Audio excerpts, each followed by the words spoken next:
皆さんこんにちは。3月3日の統合組み合わせが発表されました。データはいつものランキングサイトに掲載完了しております。また、別のウェブに異なる形式での掲載も始めました。後ほど触れていきます。では、今回の目次です。まずは、確認できた15の組み合わせについて、勝率とともに確認させていただきます。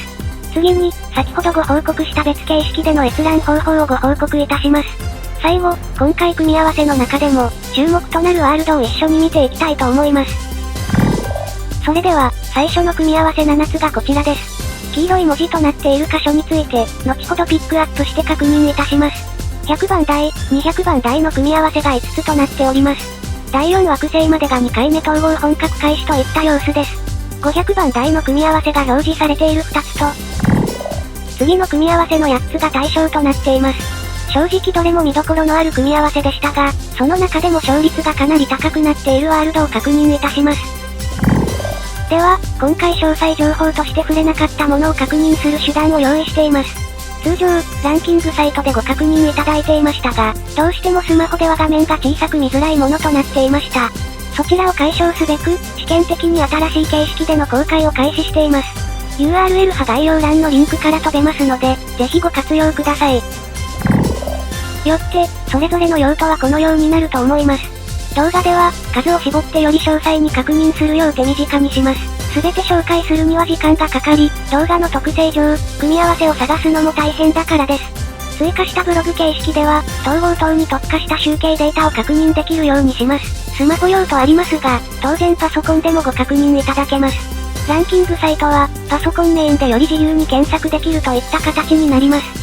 そして、初期に構築したウィキですが、課金の内容をメインにリファレンス的な内容を目的としていましたが、現在更新は停止しています。それでは、注目の組み合わせとなるこれらを確認していきます。まず、第3惑星でも注目されていました255が2回目統合となりました。こちらが総合的な情報ですが、255の全体順位がそれより古い2ワールドより高い数値です。統合の日付としても半年程度直近といった様子です。基礎数値計ですが、すべての数値で255が勝っています。特に副間数値が平均 9.8 メガとなっておりかなり高い値です。次に勝率等についても255が高い数値です。チタンや島などは指揮関係の基礎数値ですのでやはり高い値です。レーダーチャートで視覚化すると、これらは明らかだと思います。本当に全ての数値で勝っています。178と193はかなり近しい数値となります。同盟戦力の構成がこちらです。ワールド最上位の戦力は、3ワールドともかなり近いです。255がかなり分散している状態となっています。まだまだ余力を感じますが、実際同盟を集中させるのも難しいことだと思います。少し見方を変え、3ワールドを上位9位まで並べたものがこちらです。255が占める数が多くなっております。次に、同盟撃破数も同様の形式で確認します。上位は見事、3ワールドに分散しております。255と178が目立つといった感じです。また、ダントツといった殺害数でもない様子です。次が指揮官戦力です。246ほどでないにせよ、255は怪物クラスの多さでも有名です。ランキング内に255の占める割合は大きくなってます。しかし、今後のボイド組み合わせが第1惑星や第2、第3の2回目統合組となれば、全ての型が燃える可能性はあります。副艦戦力がこちらとなります。戦力同様、255の多さが目立ちます。副艦の実装も増えてきていますが、11メガはかなり高い数値です。では、最後に活躍数を確認します。数値が高いから、必ず活躍しているかは確認できませんが、数値が低ければ、戦闘へ参加してないことは確実です。副艦戦力と完全に同期はされていませんが、主要メンバーはやはり上位に位置しております。前回のボイド結果を見ておきます。残念ながら3ワールドとも敗退しております。255は統合後219との対戦でしたので、やむを得なしといったところです。さて、まとめですが、この組み合わせは急遽決定されたと聞いております。現在、VIP アカウントは多少であれば、運営と相談して統合を決めることができる様子です。255の一部のプレイヤーが相談なく話を進めたことが、ワールド内で少し話題となりました。178と193は、確かにそれほど目立ったワールドではありませんでした。しかし、現在255の強みを考慮した場合、この組み合わせには可能性があると思います。過去255は同盟の構成を徐々に変化させてきました。しかし、1つや2つに集中させた構成には至っておりません。もちろん、初回統合を終えたワールドレベルでは、主要同盟3つや4つを満たす人数もいません。そこを補う形で合流できたら、かなり化けると思います。過去にもそのような事例は見てきました。ワールド統合は、強力なワールドや個人が一緒になっても勝率が上がるとは言えません。強いリーダーシップと、粘り強い交渉が必要ですが今後に期待したいと思います。次の組み合わせが、221、231、273となります。まず全体のサマリー情報ですが、全体順位としては近しい数値です。ワールド統合も大体似たような期間でされております。主要な基礎数値ですが、大体ワールド生成順になっています。231の殺害数が高く見えますが、1人戦闘以外で大量獲得した数値が混在しているためです。次にイベント勝率などですが、3ワールドとも勝ち越しています。また、273はその中でも高い数値を持っています。レーダーチャートではこちらのようになります。数名がかなりの数値を保持しており、グラフにも影響を与えています。では、同盟戦力から詳細確認していきます。上位3位までが3ギガを超えますが、221から2同盟が入っています。逆に、勝率が高い273が意外にも低い数値となっています。231といえば、すぶくといったイメージですよね。そして、殺害数がこちらです。ここで273のバット同盟が上位に入り込みます。231はボイド勝率の表記だった頃、もっと勝率が低かったイメージです。どちらかというと、激しく戦闘するも、失点を抑えることができなかった記憶があります。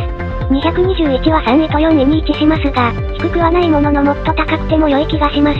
バットが上位に位置しているのは、参加人数の多さが原因でしょう。221が少ない理由の裏返しとなっているイメージです。次に指揮官戦力を確認します。現在、第8惑星までの集計で、2位となっているズクン氏が目立ちます。231のオプチムス氏も戦力を維持できております。273からは無騎士のみがランクインしています。副官についてこちらとなります。先ほどの組み合わせと比べると、分散度合いが大きく感じられます。しかし、全体的にも低くはありません。最後に指揮官撃破数です。ズクン氏とオプチムス氏の高さが目立ちます。前回ボイド結果を見てみます。221は僅差で敗れています。逆に273は僅差で勝利できています。231についても勝利できている様子ですが、オプチムス氏は9位以内にもランクインしていませんでした。こう見るとズクン氏は全ての数値がやはり異常です。総評ですが、この組み合わせは理想に近くなるのではと考えています。お互いが不足しているものを、他ワールドから提供を受けることができそうです。273にも強力なプレイヤーはいましたが、やはりズクン氏やオプチムス氏のような存在は大きいです。ボイドにおいて、単体防御性能が落ちたとはいえ、400メガは簡単に攻撃できません。毎回2ギガ以上のポイントを獲得するズクン氏は、1人のタイミング調整だけで50メガ程度までの都市を恐怖に陥れます。今までは単独でしたが、273の集団がこれに合流すると攻撃手段が揃うでしょう。失点を抑えるという意味では、また別の視点が必要になるかもしれませんが純粋な強化だと言えます。オプチムス氏の活発度合いはやや気になりますが、33以降の各同盟の動きは注目です。ここで、100番台、200番台の組み合わせのサマリーを確認します。同盟戦力としては171、200、196の組み合わせが高い数値となります。指揮官についてはズクン氏1人が跳ね上げているのかもですが、221の組み合わせが高いです。また、255の副官数値も高い値となっています。それ以外の組み合わせが低いかと言われればそうでもありません。サマリーすると意外にも差は少なく、プレイヤーの意識や識が重要だと再認識させられます。3つ目の組み合わせが、524、527、536となります。第3惑星でプレイしてた私にとって、第7惑星はやはり馴染みが薄いです。しかし、数値は相当なものがありましたので、確認の対象となっております。まず、全体の数値ですが3ワールドとも初回統合です。全体順位もとても近しい数値で、偏差値についてもちょうど中央といった形です。2回目統合組と比べると、全体に数値はかなり低めとなります。しかし、527の指揮官戦力平均が70メガは目を引く値です。そして、イベント勝率がこちらです。なんと、90% もの勝率を保持するワールドが3つも対象となります。一番低い527としても、十分勝ち越している値です。レーダーチャートでも、イベント勝率の高さが目に行きます。指揮官戦力だけ、差がありますが他は似たような数値となります。同盟戦力ですが、統合前の1位同盟はだいたい1ギガを少し超える程度です。とした場合、3ワールドともしっかり集中した構成が構築できています。536は2位同盟も1ギガを超えています。活発度合いとしては、さすが勝率 90% のワールドが2位を占めます。しかし、527も低くはありません。そして、指揮官戦力を確認します。第7惑星で300メガオーバーの指揮官グレアット氏がいます。第3惑星でも燃やせるワールドは少ないでしょう。500番第2このクラスとなると、ほぼ無双になるのではないでしょうか。